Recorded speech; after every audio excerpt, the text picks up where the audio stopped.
Jangan lupa subscribe, like, komen, dan share YouTube TVRI Bengkulu. Dan nyalakan loncengnya ya. Pemirsa, Anda kembali menyaksikan Berendo. Kita kembali mengulas seputar dengan pentingnya membaca bagi para generasi muda. Kita kembali lagi ke narasumber kita ya tadi. Bahwasannya kalau dari perpustakaan sendiri, ini pustakawan siap menjadi orang pertama yang ditanya ya, mungkin seputar dengan perpustakaan, seputar dengan literasi. Kalau dari UINFA sendiri, perpustakaan ini apakah sudah menyediakan secara SDM itu yang membuat nyaman juga ini Pak untuk para pengunjung?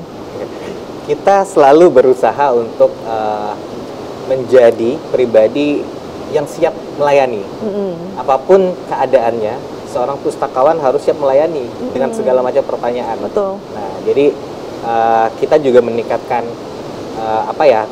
pengetahuan pustakawan, baik itu secara pelatihan-pelatihan singkat ataupun melalui pendidikan-pendidikan. Jadi kemampuan-kemampuan komunikasi antar pustakawan dan pemustaka juga kan sangat penting banget. Betul. Karena sebagai matcher of information atau penghubung informasi kepada pemustaka, agar tidak ada miss, maka dari itu komunikasi yang baik adalah dasarnya gitu. Iya, kita betul. Tetap berusaha bagaimana caranya kebutuhan pemustaka terpenuhi. Iya benar, karena kan kalau kita mau ke rumah orang, orangnya tuh tidak menyambut, kita nggak jadi ya masuk ke dalam rumah BC-nya. Tapi tadi yang saya tangkap di sini pustakawan juga disediakan kayak pelatihan semacam gitu-gitu ya untuk peningkatan skill gitu ya Pak ya? Betul, betul. Seperti apa mungkin bentuknya Pak? Kayak saya beberapa tahun lalu, kalau nggak salah 2023, saya mengikuti pelatihan pelayanan perpustakaan. Nah, itu kalau nggak salah sekitar 2 bulan lebih, bagaimana cara kita melayani pemustaka, bagaimana komunikasi kita, bagaimana kita memandang pemustaka. Jadi kayak tidak mudah sebenarnya menjadi seorang pustakawan, apalagi di bagian layanan. Karena kita melihat seperti mahasiswa datang ataupun pemustaka datang, apakah seseorang ini mengerti alur perpustakaan atau tidak.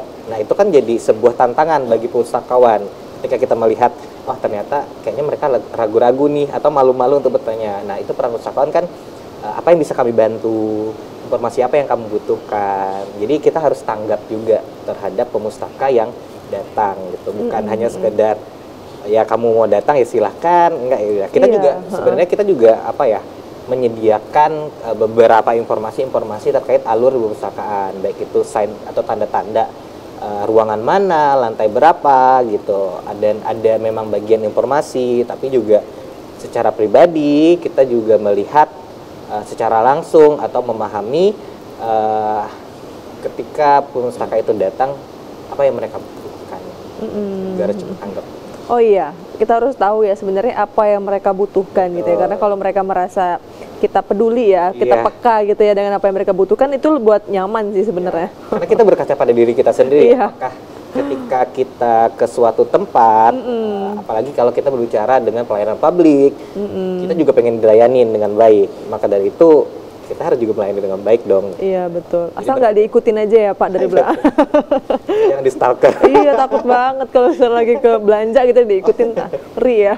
Oke, kalau dari Umay sendiri, Duta Literasi ini apakah selalu standby di perpustakaan atau seperti apa nih perannya nih? Oke, kalau Duta Literasi sendiri nggak selalu setiap hari standby di perpustakaan ya Mbak. Cuman ketika ada event-event kita selalu datang untuk membantu pustakawan, misalnya menyambut ada tamu datang, dan juga kami selalu menyempatkan diri untuk hadir ke perpustakaan ketika waktu senggang. Dan tentunya kan kita mengutamakan kuliah, setelah kuliah waktu senggang istirahat kita akan datang ke perpustakaan.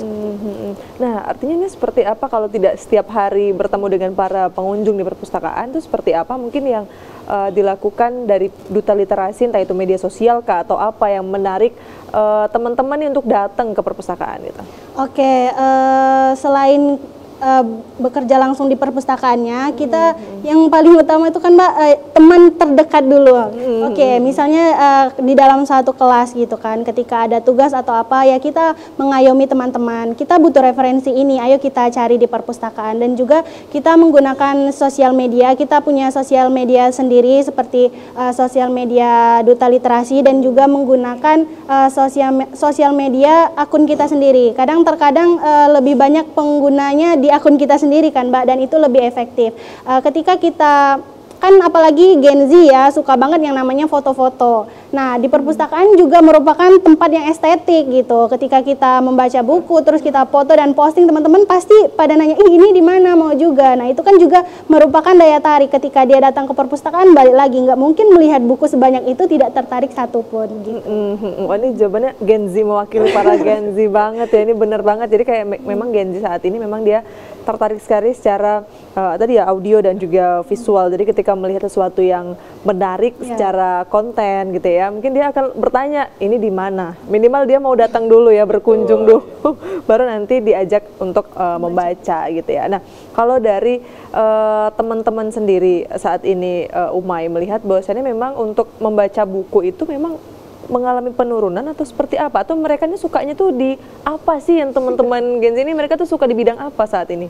Oke, kalau yang melihat dari teman-teman Umay sendiri ya Mbak, kalau membaca itu dikatakan menurun tidak terlalu, dikatakan naik juga tidak terlalu, karena setiap hari itu pasti ada yang dibaca, walaupun cuman sekedar yang lewat di media sosial kita, apalagi di TikTok.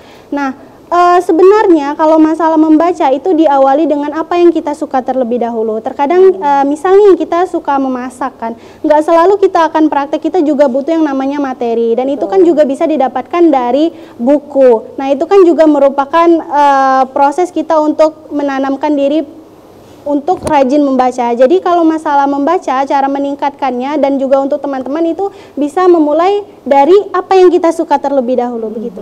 Nah, kalau Gen Z ini biasanya suka apa, Umay? Saya penasaran nih, apa nih sebenarnya yang disukain ya? Kalau Gen Z sendiri, kalau lebih ke Umay ya Mbak ya. Kalau Umay sih untuk sekarang tuh lebih suka yang hiburan sebenarnya Mbak, karena terkadang kita kuliah, bertemu keluarga ini itu kita juga butuh hiburan. Nah, salah satu hiburan itu kita bisa membaca novel, kita bisa membaca webtoon. Nah, ketika kita menyenangi suatu hal, maka minat itu akan datang gitu Mbak. Oke, jadi mungkin yang dibangun saat ini adalah kebiasaannya dulu ya, kebiasaan untuk membaca tadi. Apapun sebenarnya bisa dibaca, asal itu positif, dan lama-lama kita akan mencari-cari informasi lain gitu ya. Nah, saya penasaran kalau dari sisi pustakawan, tapi kita jedah dulu Bapak, tahan dulu ya. Kita akan bahas setelah pariwara berikut, pemirsa jangan kemana-mana. Tetaplah bersama kami tentunya di Berendo.